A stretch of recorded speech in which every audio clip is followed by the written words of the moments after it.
Welcome back. I'm Dr. Hazel Huang, and we're going to look at how to present a research hypothesis step by step. Let's dive in. There are two dimensions: writing them up in prose and representing them visually in a conceptual framework. Both matter more than students often realize. A well-presented set of hypotheses signals precision and clarity, and a well-constructed framework can also help you sharpen your own thinking. A few fundamentals first. Your independent variable, IV or X, is what you are predicting from. Your dependent variable, dV or Y, is what is being predicted. Arrows in a conceptual model show the direction of impact, from X to Y. Now, a quick word on null and alternative hypotheses, because students often mix these up. A null hypothesis, written H0, is a statement of no effect. It predicts that X has no relationship with Y. An alternative hypothesis is the opposite. It predicts that a relationship does exist and specifies its direction. When you run a statistical test, you are technically testing whether the data give you enough evidence to reject the null in favor of the alternative. On to step 1. Never present null hypotheses. Always present alternative hypotheses. Why don't you present null hypotheses in your dissertation? Because they add no theoretical value. Your job as a researcher is to develop theoretically motivated predictions, claims about what you expect to find and why. Null hypotheses say nothing about theory. They simply state the absence of an effect. Presenting them would clutter your hypotheses chapter without contributing anything meaningful. Your markers want to see your theoretical reasoning, and that lives entirely in your alternative hypotheses. So, always number and present your alternative hypotheses, H1, H2, H3, and so on. Make them visually distinct in your write-up, bold, italicized, or indented. Your markers should be able to locate your hypotheses at a glance. The example on the screen shows exactly how a clearly numbered alternative hypothesis looks in a published paper. That is the standard to aim for. Step 2 is about choosing the right type of hypothesis for your research design. There are 3 types you need to know: simple linear hypotheses, hypotheses on mediating effects, and hypotheses on moderating effects. Each one describes a different kind of relationship between your variables, and each requires a different written format and a different analytical approach. We'll go through each one in turn. The simplest hypothesis type is the direct relationship.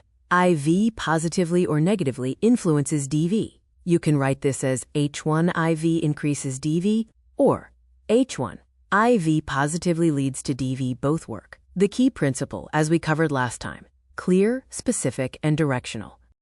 Most research questions involve more than one relationship. Rather than a single X to Y prediction, you build a network of hypotheses, a connected system that maps out why, through what, and under what conditions effects occur. Each hypothesis represents one theoretically motivated link.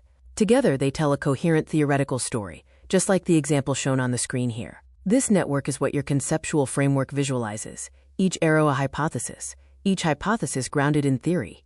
Building the framework helps you check whether your relationships are logically connected and whether the overall picture holds together. Before we move on, let me flag 2 mistakes I see frequently. The first is too many independent variables. A long list of IVs predicting a single outcome rarely tells a coherent story. If your IVs are not theoretically connected to one another, your framework becomes a collection of unrelated predictions rather than an integrated argument. Ask yourself, why do all these variables belong in the same study? If you cannot answer that from theory, the framework needs rethinking. The second mistake is too many dependent variables, adding outcomes without a clear theoretical rationale for why they belong together. The discipline here is theoretical coherence. Every variable must earn its place. If you cannot justify it from the literature, leave it out.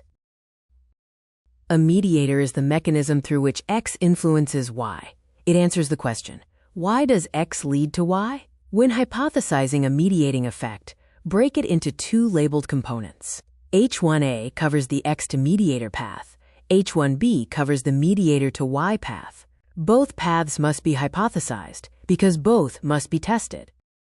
Can you hypothesize the paths separately, X to mediator as H1, mediator to Y as H2, without framing it as mediation? Yes, that is permissible. Each path stands as a standalone directional hypothesis.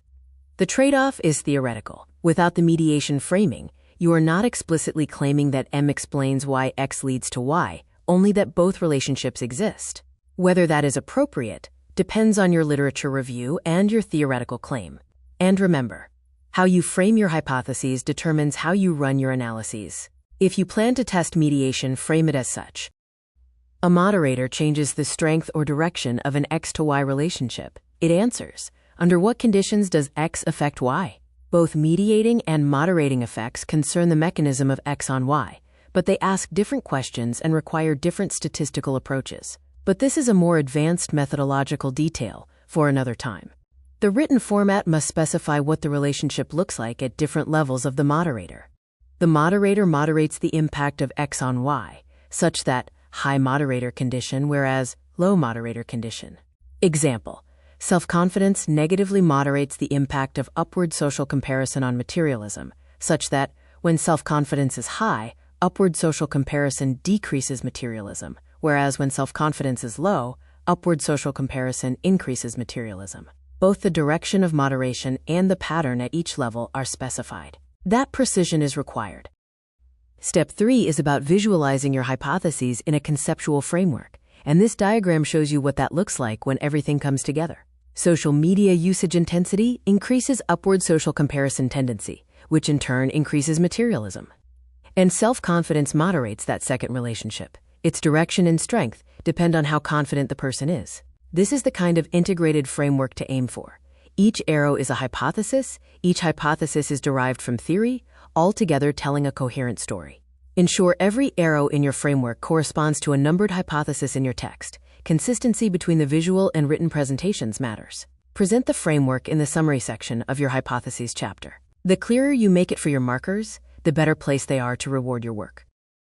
How many hypotheses are enough? This is another question most students wonder. For a dissertation, 3 to 6 is typically appropriate. Fewer than 3 may suggest insufficient theoretical development. More than 6 risks suggesting the model is unfocused or that some hypotheses are trivial. That said, I often encourage students to start with around 10, go broad first, then trim down. Going broad forces you to read more widely and strengthens your knowledge base. A larger initial set also provides some analytical insurance. If your primary hypotheses are not supported, the additional relationships may offer space for exploratory analysis. Ultimately, quality and coherence matter far more than quantity. Your hypotheses should read as a connected theoretical narrative, not a list of unrelated predictions. That wraps up our session on how to present a research hypothesis. If you found this helpful, be sure to check out our other videos. The best research doesn't just ask questions, it asks the right questions. Keep questioning, and I'll see you soon.